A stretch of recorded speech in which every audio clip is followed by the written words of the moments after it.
This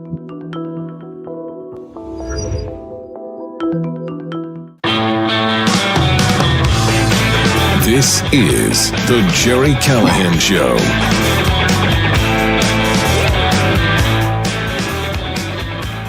All right, it is Monday, December 15th, 10 days till Christmas. That means what, 17 days till New Year's? And here's what we know. It is going to happen again. What we saw over the weekend in Sydney, Australia, will happen again and again and again, and probably in the next few days, maybe in your city, maybe in a city near you. This is what they have wrought. Now, I'm not even talking right now about the Muslim fanatics who shot and killed 15 in Australia.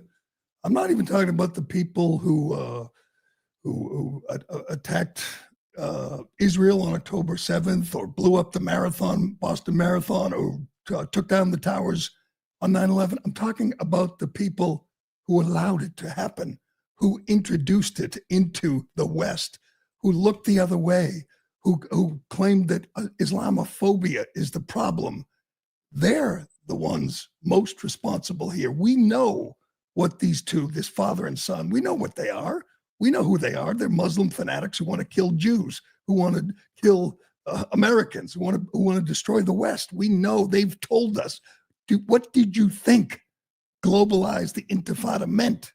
What did you think free Palestine meant? You think they just wanted to have their own country and their own elections? No, they want to kill Jews. They want to kill Americans.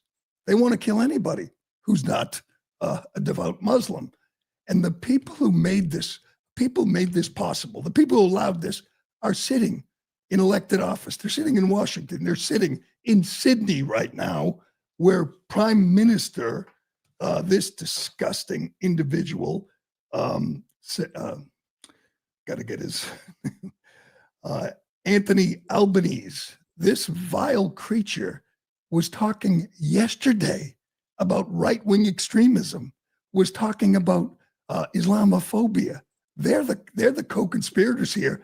This couldn't have happened. It wouldn't have happened if they didn't elect this monster right here, who will do two things today. He'll talk about, Islamophobia is just like is anti-Semitism, and he will call for more gun control. They have the strictest gun control laws in the world, and yet guns are the problem after this terrorist attack on his shores, on his beach in Sydney. Here's this disgusting man who made what happened at Bondi Beach possible. Go ahead. We take ASIO's advice very seriously. We work closely with them. We receive regular updates as well. The Director General of ASIO has warned about a range of threats, be it anti-Semitism, the rise of right-wing extremist groups as well. And we continue to work closely with our security agencies. There are people who are in the hospital clinging to life. There's a 10-year-old girl who was targeted and shot and killed. There was a Holocaust survivor, 87-year-old guy who escaped the Holocaust as a child. He's dead. He was shielding his wife. He was shot dead by these two monsters.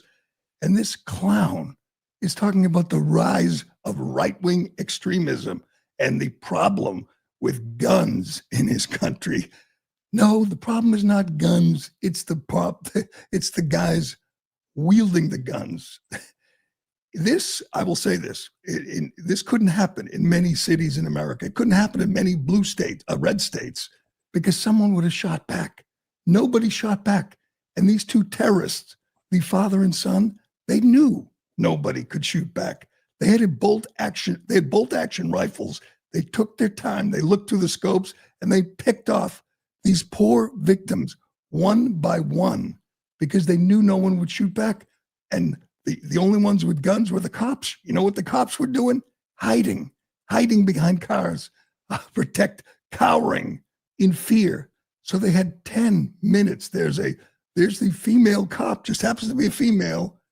One of them is surrendering, apparently. Another one is hiding behind a car. while these two killers, these terrorists, these Muslim extremists took their time and picked off these innocent people.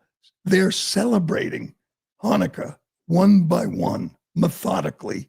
Their names are Sajid Akram. He's 50. He was 50. He's dead. And his son, Najid Akram, 24. If you want to see a chilling video, watch the one where dad gets killed and the son doesn't flinch, just keeps on shooting, doesn't even check on dad who just got shot to death. Naveem Akram, he survived.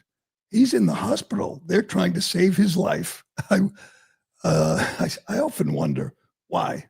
Why not just throw him in a cell and let him bleed out, let him bleed to death?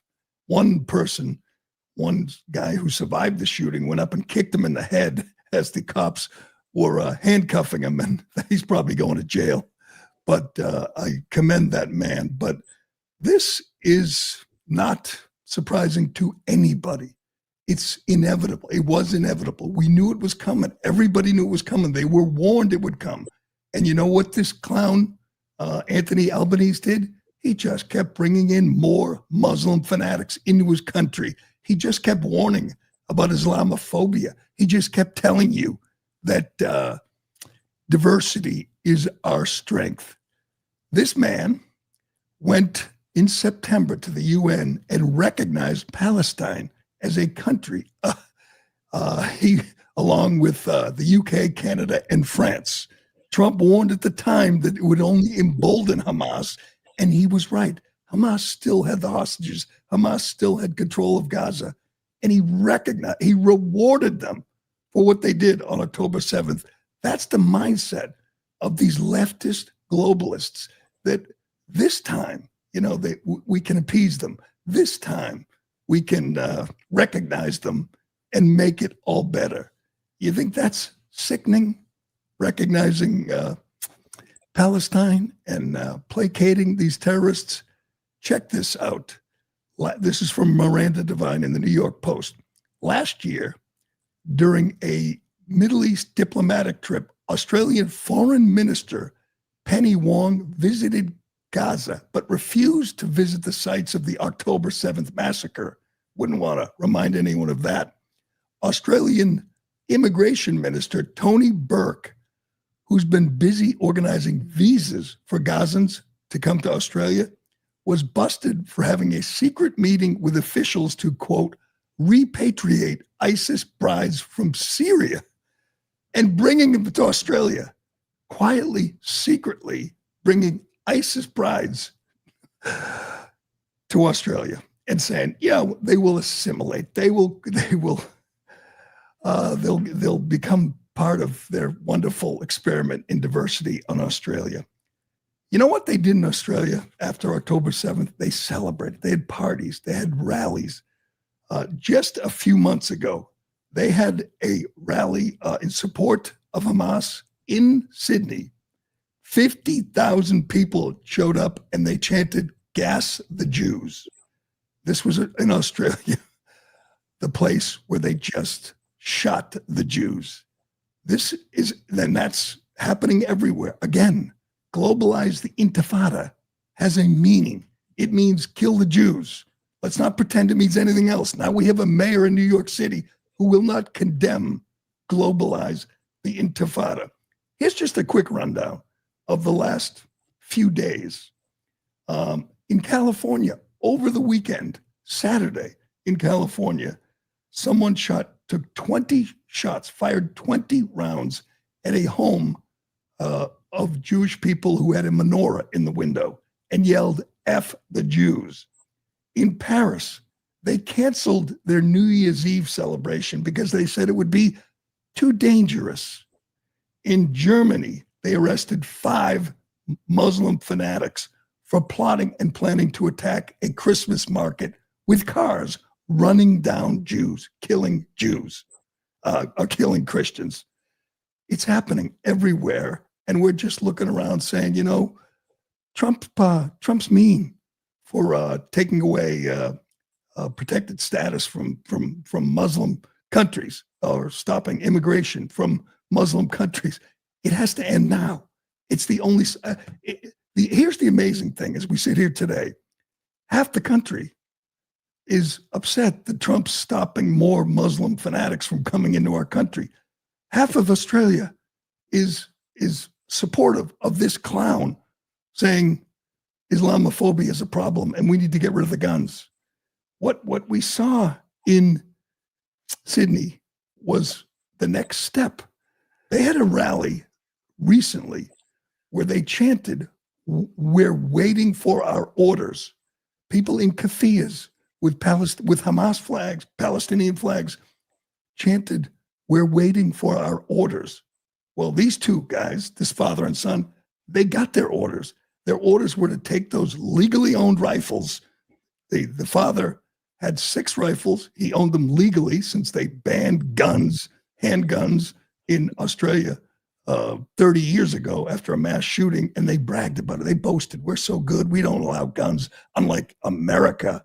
Well, he had rifles, and they worked pretty well because he knew nobody else had a gun. Nobody else was armed. So they could sit there, take their time, and kill innocent Jews celebrating Hanukkah on a beautiful beach on a beautiful summer day. And you just have to wonder, where's it going to be next? Europe, the US, Australia again. All the Western countries have done this. They have done this. Our leaders have done this to us.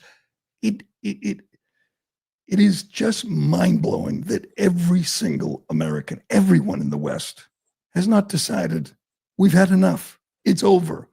What you've done to us, what our elected leaders have done, what every elected Democrat in this country has done was open the borders, open it up to everybody, and said, you know what?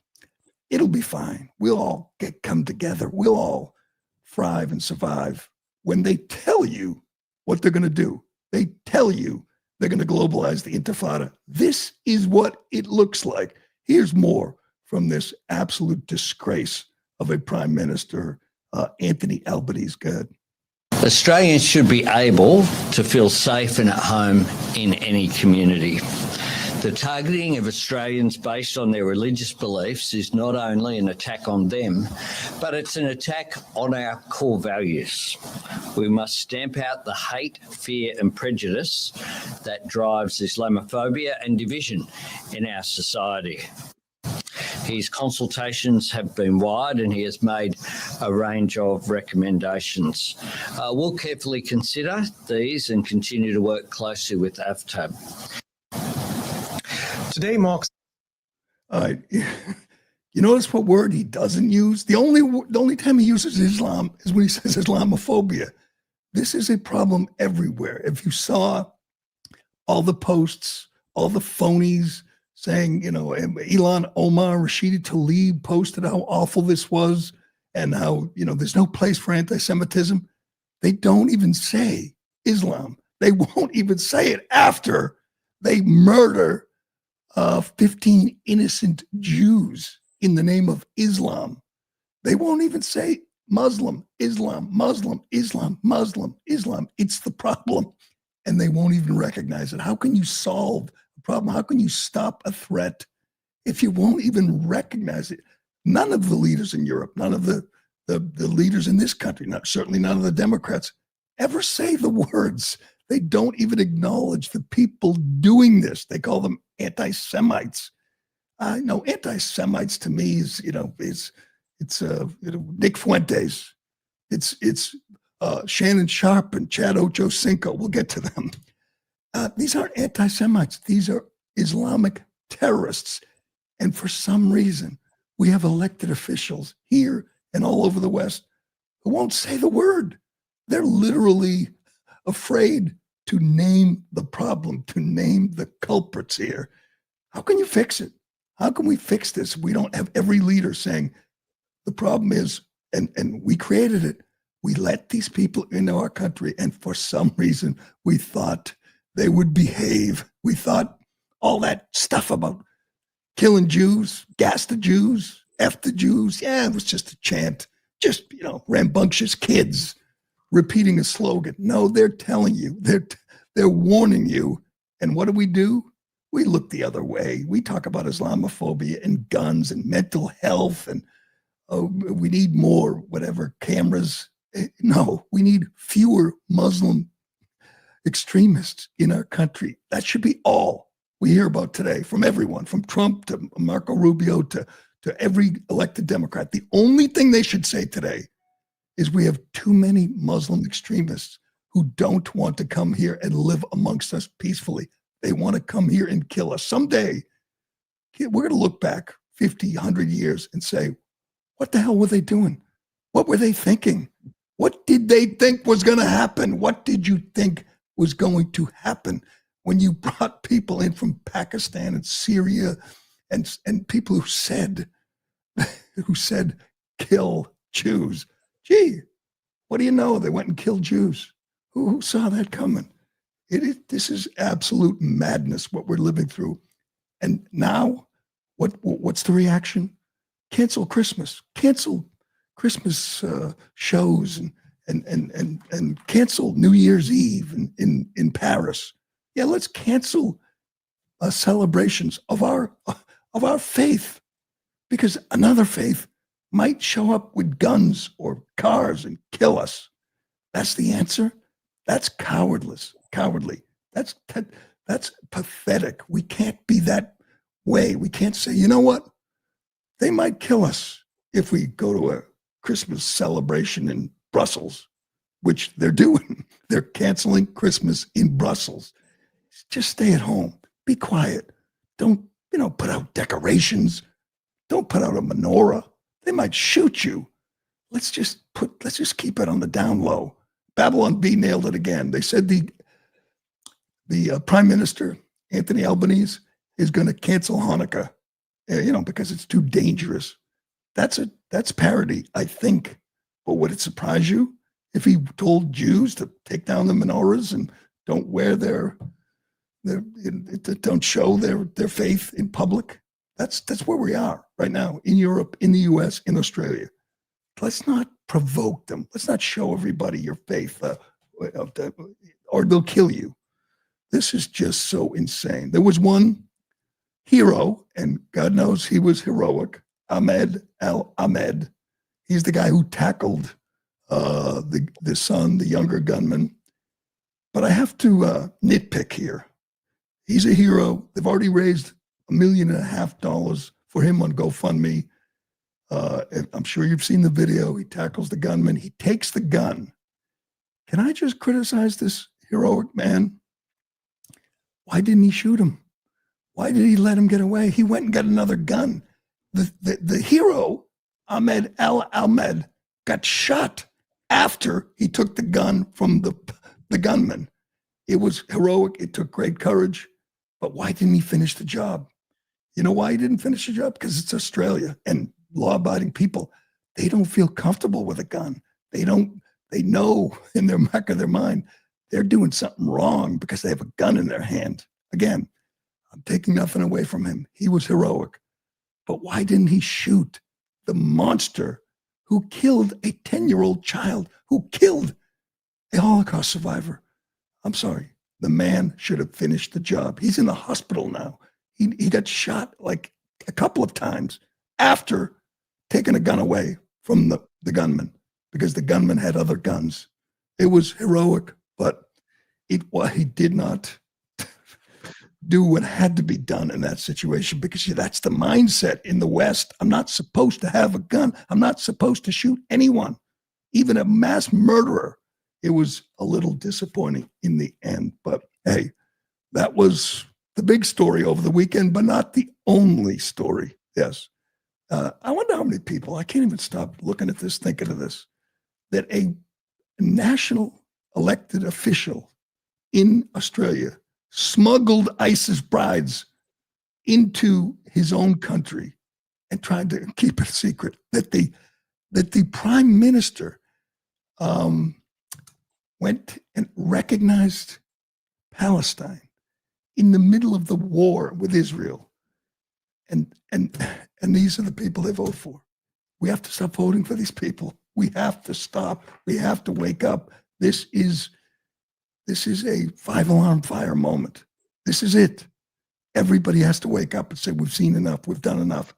Let's end it now. Let's ban Sharia law.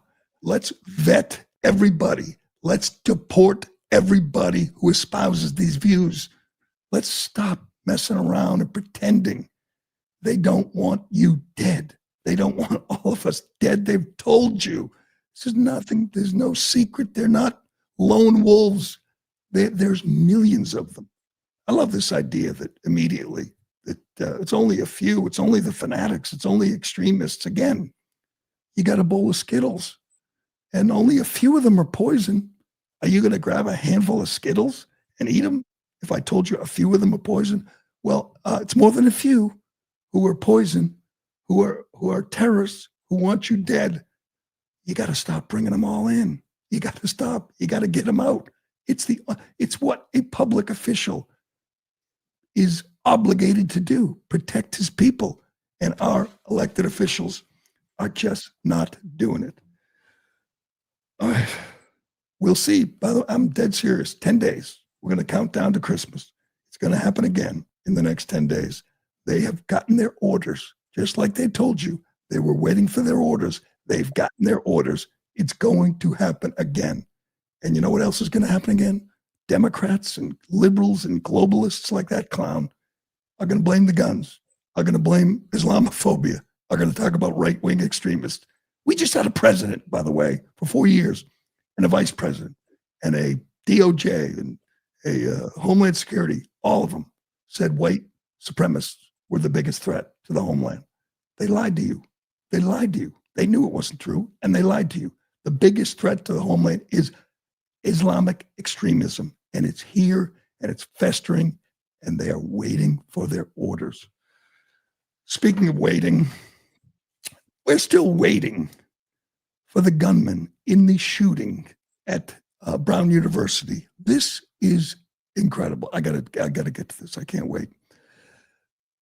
Just breaking this morning. The person of interest, they detained one, his name is Benjamin Erickson. His photo went viral. His bio went viral. He's been released. They do not have their man. Here's a quote from Rhode Island Attorney General Peter Nerona.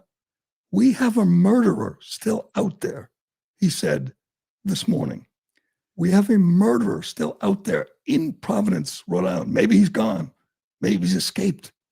This is such a failure. Again, failure of leadership, failure of these entrenched, corrupt Democrats in the state of Rhode Island, the failure of these DEI hires. Oh, by the way, did the police chief mention that they got the wrong guy? He might have, because he does half his press conferences in Spanish in Providence, Rhode Island. Yes, he answers questions in Spanish. His name is Oscar Perez. Maybe you saw him seen him at these press conferences with the governor and the mayor and all these incompetent fools. This is a school that has an $8 billion endowment, one of the most expensive schools, $90,000 a year to go there. They have 806 cameras on campus. None of them captured the gunman, apparently. He went into the engineering building, murdered 2 innocent people, wounding a dozen others. And they have no video, apparently. They have no video. And he's gone. You know what's going to happen? The FBI is going to solve this case. They're going to say, get out of the way. It's going to be just like in the movies. You're done here. Providence PD, Providence mayor, Rhode Island governor. You people have failed this community. A gunman wears black, walks in to a school building and just starts shooting people and walks out. And 48 hours later, we don't have him. You don't have him. This is incredible to me. It's just such an embarrassment. Here was maybe the most embarrassing moment. If you watch any of these press conferences, these are just absolute incompetent fools. Every freaking one of them. The mayor, the governor, the police chief, all talking about community, and we'll stand with each other, and we'll embrace each other, and we'll come together. How about catching the killer, you idiots? How about catching a murderer who came into the community and just started shooting kids who are just trying to go to school. Where are the families supposed to feel better when you say the community is going to come together? No, you're supposed to say we're going to catch the piece of shit and we're going to bring him to justice. That's what we're going to do. We're not going to have a rally and a vigil and come together and hug and cry. There's time for that. We'll do that another day. Today, we need to get the guy. This is 2025, and you can walk in a big city in New England with a gun, just start killing kids and walk out, and 2 days later, you're still out there? I mean, maybe I've seen too many movies, but don't you have the ability to track him, to find him, to catch him? You don't?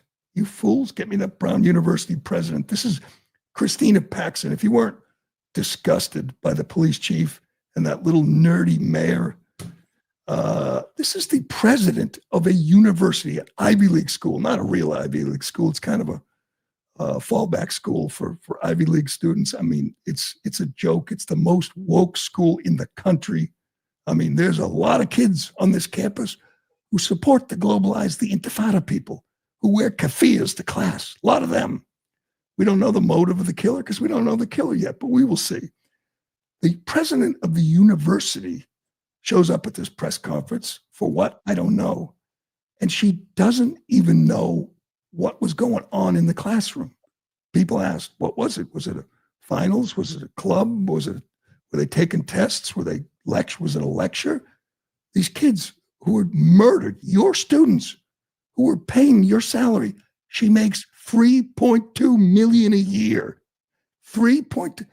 Why are we giving a nickel of taxpayer money to this school when this absolute moron is making $3 million a year and probably has perks and like palace housing, big palatial office, and she doesn't even have enough, curiosity to find out why the students were in the classroom, the murder scene. Listen to this, it's incredible. BC when it happened and flew right back, and I'm catching up right now. President, with all due respect, 6 hours after the shooting, and you said you don't know what was going on in that classroom? How does that happen? Were they taking an exam? Were they meeting for a club? I don't know. 6 hours later, and you're the president, and you don't know? I do not know. Well, that's kind of concerning. Kind of concerning. She doesn't know why they were in that class. I mean, I was trying to find out myself. It was an engineering building. And this person is running the university. I tweeted about it. People said, oh, she was traveling. Traveling? I was traveling. I guess I was lucky. I was on JetBlue. I had a TV. I watched the news for the whole flight. I was online reading about this story, the whole flight. And this absolute, the president of the school doesn't know what. I guess she fits right in with this crowd, with police chief, who used the word, we had someone in custody, the chief of police, and one of his deputies stepped up and whispered in his ear, loud enough for everyone to hear, don't use the word custody. Wrong word, chief. And he went, who knows what he used? Maybe he used a different word in Spanish. I don't know. I couldn't understand it. The police chief and an active murder with a killer on the loose is placating the Spanish language media by talking to them in Spanish while a killer roams free in his city, and that killer is still out there. He's still out there. We got one picture, one video of him walking down the street, all dressed in black. Who knows? Maybe he got on a train. Maybe he got on a plane. Maybe he's gone. Maybe he's in the wind. We don't know, because these people are incompetent. And it's every time they do a press conference, it's more embarrassing than the last. There's one theory. We don't know, again, if it's real or if it's accurate, but a young woman by the name of Ella Cook is one of the two deceased students. She's 19 years old. She was 19 years old. She's no longer with us. She is the head of the conservative club, the Republican students. You didn't think they had any of those on Brown. They have a handful. And Ella is one of them. Ella is dead, shot to death by this unknown gunman. And online. There's a theory he was targeting her. Is that true? We don't know. The cops don't know. They don't know anything, apparently. But Ella has some guts, some courage. She was a conservative student on the most crazy liberal college campus in the country. It'll be interesting to find out if the killer, the gunman, had any connection to Ella, or maybe maybe it was because of Hanukkah. We don't know.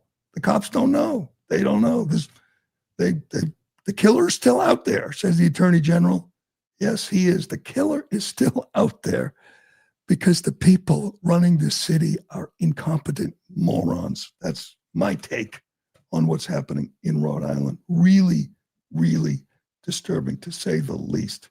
But the suspect that they had in custody, I'm sorry, wrong word. The suspect they detained has been released. That's the latest from Rhode Island. We're waiting to see if there's any breaking news. The FBI hopefully has stepped in and said, we're in charge now. You people are fools. 2 dead, 9 others injured. The bad news is the killer's still out there. The good news is all these hacks are coming together and supporting each other because they're a close, tight-knit community. Must make the family of Ella Cook feel better to know that, they had a candlelight vigil and they all came together and they hugged and they support each other. And there's no hate here. No hate in this home. No hate on this campus. They all get along. Well, meanwhile, kids are clinging to life. Families are planning funerals. Incredible. And no one has video of them. 800 cameras, no video. Great. Wonderful. All right.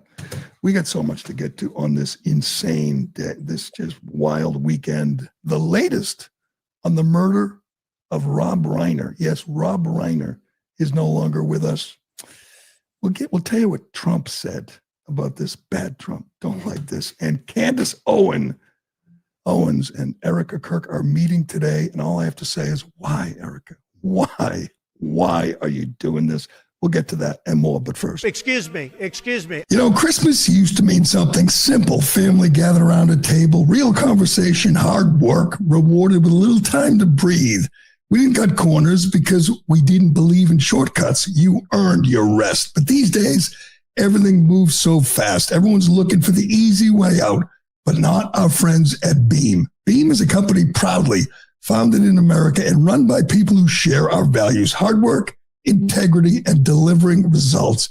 And we all know that can be especially hard during Christmas. That's why I want to tell you about Beam's Dream Powder. It's a healthy nighttime blend packed with science-backed ingredients shown to improve sleep so you can wake up refreshed and ready to take on the day. When I found Dream, everything changed. I started sleeping through the night without tossing and turning, and I woke up energized, not groggy. It's been a game changer for me. Dream is made with powerful blend of all natural ingredients: reishi, magnesium, L-theanine, and melatonin. Dream tastes incredible. I like the brownie batter. That's my favorite. So if you've been waiting for the right time to try Dream, this is it. Visit shopbeam.com/Gerry and use code word Gerry and take advantage of my exclusive discount of up to 40% off. So with my discount, Gerry, you can get the best-selling Dream Powder for just $39. So seriously, think about it. How much would you pay for a truly great night's sleep? With my discount, it's just $1.25 per night. So go to shopbeam.com/Gerry today. Before we move on, just give me that video from Manchester, England yesterday. I can't stop watching these videos. We got a bunch of them of people celebrating. Now, this is, again, England. This is the UK. This is how they reacted to the murder of 15 Jews in Sydney and the wounding of 38 others. A 10-year-old girl murdered, a 87-year-old Holocaust survivor murdered in cold blood. And this is how they react. Wearing their keffiyehs, waving their flags, and dancing, singing, celebrating. Now, my prediction. Someone in England will tweet about this, will post on X and say this is disgusting, and the cops will knock on their door and arrest them. This is the UK. How is this tolerable? How is this allowed? They're cracking down on speech. You say that you don't like to see Palestinian flags, you post that, you get arrested. You say you wave a British flag, you wave the Union Jack, you might get a call, you might get a visit from the police, but you can dance and celebrate mass murder, and you're not even from there. You're an import, you're an immigrant, and you can come into a country, an allegedly free country, and celebrate. That's just one. There's videos all over Europe of them celebrating the mass murder of innocent Jews. Because why? Because Gaza? You think that 10-year-old kid had something to do with Gaza? Had something to do with Israel? She's just a kid. And again, this guy had a scope. He saw that child. He shot her on purpose, and they will celebrate and hold him up as a hero. All right, let's get to more of the madness. I want to read this James Woods tweet. I love, obviously, James Woods. James Woods is great on X. He's smart as hell, MIT guy. He's got balls because he's in Hollywood. And in Hollywood, it's hard to be conservative. He's old. He doesn't care anymore. And he speaks his mind, and he does it articulately. And he hates Gavin Newsom, which is always good. But here's James Woods this morning, or last night. He writes, I've lived through some terribly turbulent times in our nation and in the world. Vietnam tore this country apart. Watergate was a severe wound. The Manson murders shredded the fabric of our culture. 9/11 was shocking. The COVID pandemic and ensuing political madness were bitter and disgraceful. I now feel, however, that the disturbing malaise poisoning our current world is in many ways worse than all of these other events. It is literally as if the world has spun off its axis, never to find balance again. I've never been more concerned about the future of the human race, and the worst part of it all, it's predictable and therefore preventable. Everything that's wrong with us is staring us right in the face, and half this country simply will not join us in fighting and fixing it. It's infuriating and depressing and maddening. And he is so right. Wouldn't it make more sense if it were like, World War II or even 9/11, where people all agreed, came together? We have people who will today, you can be sure, talk about guns, even though Australia had the strictest gun control in the world, and so does Providence, Rhode Island. And they'll talk about guns, and they'll talk about hate, and they'll talk about mental health, instead of saying, we got a problem around the globe, around the world. We let in too many people, many of them are Muslim extremists, and they're here, and they want to kill us. Why can't we all agree that's the problem? It's just insane. And again, the real threat is from the people allowing it, the people facilitating it. We know these are rabid animals who want to murder us. These are savages. And yet we don't kick them out. We don't stop them from coming into our country. Just insane, truly insane. Speaking of insane, let's get to, Rob Reiner, iconic Hollywood actor, director, producer, son of Carl Reiner, best known as Meathead for his iconic role on the greatest television show of all time, All in the Family, is no longer with us. Murdered, stabbed to death. Here's from People magazine. Rob Reiner and his wife, Michelle Singer Reiner, were killed by their son, Nick, according to multiple sources who've spoken with family members. Police have not yet confirmed the account. On Sunday, at about 3:30 p.m., the LA Fire Department was called to the home to provide aid. Upon arrival, they find a man and a woman. Sources confirm they were Michelle and Rob. Police say Nick, 32, their son, is alive and being questioned, has not been arrested yet.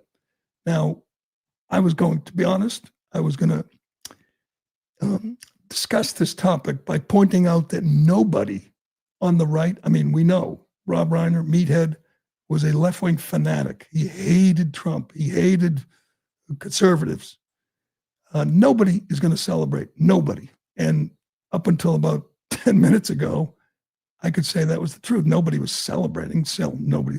It was not like Charlie Kirk, even though Charlie Kirk was killed for his politics, and Rob Reiner was killed by apparently his drug-addicted, mentally ill son. But he was a real, culture warrior out there, hating the right, hating MAGA, hating Trump, and he was murdered. And just about everybody said it's a shame. He was a great director. He had an incredible run of hits, including this is Spinal Tap, Stand By Me, The Princess Bride, When Harry Met Sally, Misery, and A Few Good Men. And of course, he was spectacular on All in the Family. And so far, no right-wing pundits, no right-wing culture warriors are celebrating. But Trump posted, as only he can, just a stupid take. I'm sorry. This is bad. Why? Again, it proves he has no editor, no filter, nobody telling him he shouldn't do this. Trump just posted a very sad thing happened last night in Hollywood. Rob Reiner, a tortured and struggling but once very talented movie director and comedy star, has passed away with his wife, reportedly due to the anger he caused others through his massive, unyielding, and incurable affliction with a mind-crippling disease known as Trump derangement syndrome. He was known to have driven people crazy by his raging obsession of Donald Trump, with his obvious paranoia reaching new heights as the Trump administration surpassed all goals and expectations of greatness. What is he doing? Again, this is Trump, and you accept the good with the bad. This is bad. This is stupid. He was just murdered by his son, Mr. President. Couldn't you just say iconic director, and he used to be great, and you liked, whatever, Princess Bride, or you liked... Or just say nothing. Right. Exactly. As my mother would say, if you can't say something nice, and I would tell her, that, it's kind of my job to speak, criticize people. But when they die, moments, hours after they are murdered, you're going to point out that he had an incurable case of Trump derangement syndrome. We knew that. Every bio points out every obit is going to say he was an outspoken left-wing activist.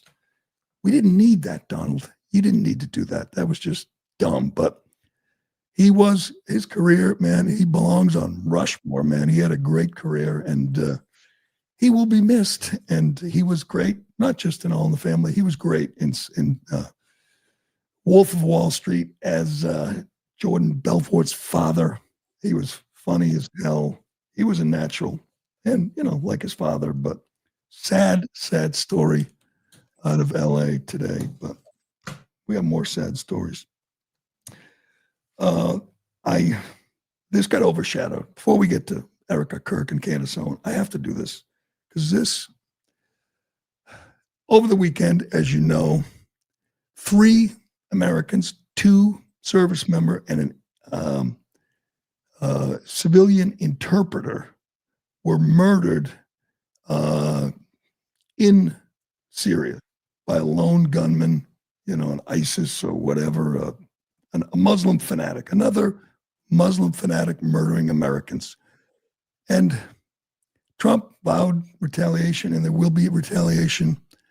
But I look at this, and one of them is from Iowa. He was in the Iowa National Guard. And I read this, and his father posted about what a great kid he was. Can I just ask this question? Why in the hell is an Iowa National Guardsman in Syria? Why is any American in Syria? Why are American troops in Syria? Allegedly, there's about 900 in Syria. For what? What good comes of that? Don't tell me we're fighting him over there, so we won't have to fight him over here. That argument's out. We let in millions already. We're fighting him here too. We're going to continue to fight him here. But why are we in Syria? Why are we all over the Middle East? Why are there like dozens of military installations, forts, and airstrips in these god-awful places? What good is coming? Some poor interpreter just trying to make a living. Some poor guy from Iowa put in harm's way, murdered by Muslim fanatics, a Muslim fanatic. And by the way, Trump says, oh yeah, they were ISIS. I thought we killed ISIS. Trump says we're going to work with the Syrian government. The Syrian government is led by a Al-Qaeda guy who was spent years in Abu Ghraib as a prisoner of us. He led Al-Qaeda. He's leading Syria now, and he's in the White House meeting with Trump. What the hell are we doing here? Why are Americans dying in this god-awful hellhole? Why? Could someone answer that question? I asked it on Twitter. And Mo, we're fighting ISIS. We're fighting Al-Qaeda. How's that going? We winning again? We wiping out ISIS? No, we're just losing great American kids. Just drives me freaking insane. Why? Why do you want to be in Syria? Why are we in these awful places? Why are we putting our American troops in harm's way? Bring them home. Bring them the hell home. Sick of this. I'm sick of Iowa. I'm going to get his name because I looked at this kid, this National Guardsman. This is from, his name was Nate Bunn. His father was a fire police chief in Muscatine, Iowa. My wife, Misty, and I had the visit from Army commanders you never want to have. Our son was one of the soldiers that paid the ultimate sacrifice for all of us to keep us all safer. Now I understand as a grieving father. Was he really doing that? Was he really keeping us safer over there, 5,000 miles away, living amongst these savages who want him dead? And they did. They killed him. I'm sorry, Dad. My heart breaks for you.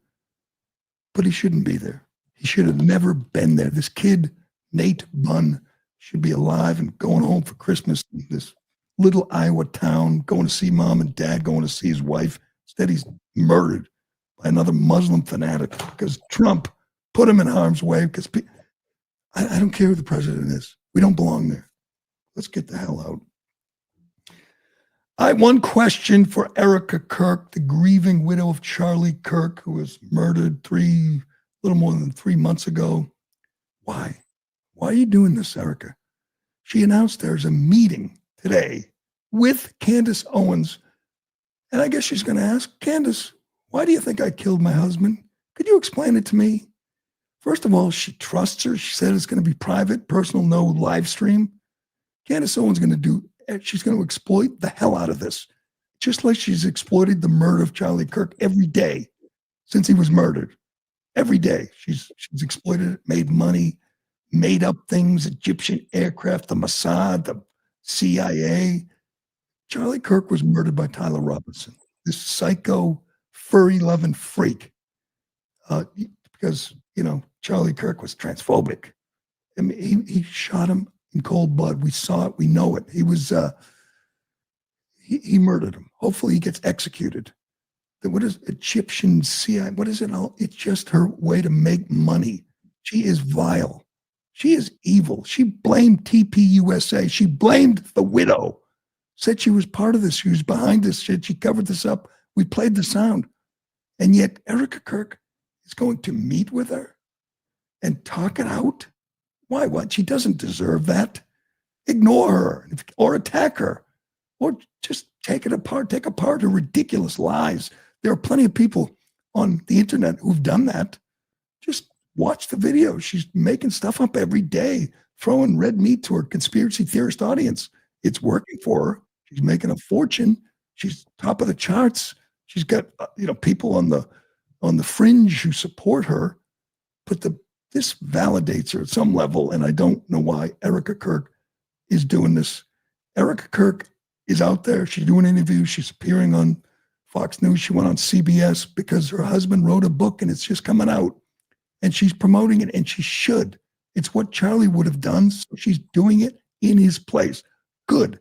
She should be out there taking questions, talking about the book, talking about TPUSA, but she shouldn't sit down privately with Candace Owens.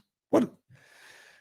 I don't get it. I don't get it. I know it's annoying for her to hear Candace Owens' stupid theories and, accusations, but she's just going to give Candace Owens like another month worth of shows which she can make up all this nonsense. Do we have time for that clip from CBS? Did I send you that? She went on with Barry Weiss, who now runs CBS News. And when I saw this, I said, well, Barry Weiss is obviously a Democrat. She worked at the New York Times, big Israel supporter. Sometimes I agree with her, sometimes not. I like the fact that she's making everyone at CBS News uncomfortable because she's going to shake it up. She does a little town hall with Erica Kirk. This is vile. Speaking of disgusting, you should be ashamed of yourself, Barry Weiss. She sets this up like Jerry Springer style and ambushes Erica Kirk with some lefty a-hole who is demanding she denounce Trump. Like that's her role. Oh, denounce all the bad things Trump said to the grieving widow. Watch this. Just absolute weasel move by Barry Weiss. Erica, as you know, the last person that Charlie ever spoke to was a Utah Valley student named Hunter Kozak. He was asking Charlie a question that day when he was shot, and he's here tonight, and he wants to ask you a question. Hi there. Erica, I want to tell you how much I appreciate your calls for peace and unity. And I'm likewise horrified by the people in my so-called camp who were cheering about Charlie's murder. I believe that they stoke the flames of violence. But even worse is when powerful, influential people on either side of the aisle stoke the flames. When they do it, the flames can become an inferno. And this leads me to Donald Trump, the most powerful and influential person on earth, who has more responsibility than anyone else to put the flames out. Just last month, President Trump called on 6 Democratic lawmakers to be tried for sedition, which he clarified was punishable by death. He then reposted a simple message: hang them. I think that you've been making strides to bring peace to our country, and that turning point has been asking Democrats to decry the individuals who cheer for violence. I have and will continue to decry them. But any good faith effort to stop political violence must hold both parties to the same standard and expectation. So in that spirit, will you condemn the violent rhetoric of Donald Trump, the most powerful and influential person on earth? I appreciate your question. I don't. You know my heart. Why would I ever say, yes, go murder people? All right, this answer goes on for a while, and it's, she's uncomfortable because she was ambushed by this left-wing activist. Denounce the president. And she doesn't. Good for her, but she gives a long, rambling answer. And Barry Weiss is disgusting for doing that, for pulling that stunt. Denounce the. He said it's worse when Trump said sedition is punishable by death, which it is. And they only have to worry about that if they committed sedition. That's worse than people literally celebrating the murder of her husband. That's what he just said. And that's Barry Weiss's idea of journalism. All right. Before we go, let's do Chuck Schumer, most powerful Democrat in the world, one of the most prominent. Chucky showed up. He was going to address the terrorist attack, the horrific terrorist attack in Sydney, and the mass shooting in Providence, Rhode Island. Those awful, incredible, just sickening stories. He was going to get. He showed up to talk about that. But that wasn't his first priority. Those are big stories, but there's a bigger one. Listen to the minority leader in the Senate as he showed up to address the big stories over the weekend. And of course, I'm going to say a few words about the terrible shooting in Sydney, Australia. Okay? So, and first, of course, as I always say, no matter what, go Bills. They beat the Patriots today. It's a big deal. Before we get to the mass murder of Jews in Australia, go Bills. He is just a fool. Just an old fool. But before, we can wrap this up by saying, the Bills, incredible performance by the Bills. I will say this. It was a great game. It was a dramatic game. Patriots had won that Ironhead. They would have won the division. It would have been over. This makes the next few weeks more dramatic, more suspenseful. Good. good. And then the Broncos won, so they're going to get the number 1 seed. That's not the Patriots going to the playoffs. They'll have a home game. Probably they'll do well. They're a good team, and the coach is a damn good coach. The quarterback is great. They just caught the Bills on an incredible heater. They scored 5 touchdowns in a row. Josh Allen is the most exciting player I can remember in the NFL. Just a treat to watch. He just pulled one out of his rear end and won at home, and I salute him. Josh Allen, reigning MVP. I'm not sure. Drake May's still the favorite to win the MVP. It's probably Matthew Stafford at this point, but the Patriots are still going to be a threat in the playoffs. They still have a great QB and a really good coach and a good, if not reeling defense at this point. But Patrick Mahomes is out of the playoffs. The Chiefs, Kelsey out of the playoffs. Mahomes tears his ACL. That is sad. Micah Parsons probably tore his ACL. That is sad. The NFL is just brutal. It is such a brutal game. This will be the first time the playoffs don't feature Peyton Manning, Tom Brady, or Patrick Mahomes in 30 years or 26 years. 28 years. That is an incredible stat. And but there's still lots of great QBs, and we'll still be riveted because the NFL puts on a show, and Josh Allen and the Bills put on a show. And what are you doing today, Arnett? Whining about the refs? I'm whining about one particular call. One call. Patriots never get any calls, do they? Never. We haven't in like 5 years. You used to get every call. Oh, we don't have time for Shannon Sharp. Save that. We're going to get to this moron, Shannon Sharp, and this moron, Chad Ochocinco. We'll get to them. I want to talk more tomorrow about this cancer, this idea, that somehow Jews as a people, as a religion, as an ethnicity, as a culture are to blame for all the problems in the world. It's sickening, and it's getting worse by the day, and it's leading to real violence, and it's going to continue. Get ready. It's not stopping. They are awaiting their orders. That's what they told you. They're awaiting their orders, and they're getting them, and they want to kill us all. But hey, let's celebrate diversity. Let's stamp out Islamophobia. But that will do it for today, this wild Monday. Thanks for watching. Thanks for listening. I'm Gerry Callahan. This is The Callahan Show, and we'll do it again tomorrow. And of course, I'm going to say a few words about the terrible shooting in Sydney, Australia. Okay? So, and first, of course, as I always say, no matter what, go Bills. They beat the Patriots today. It's a big deal.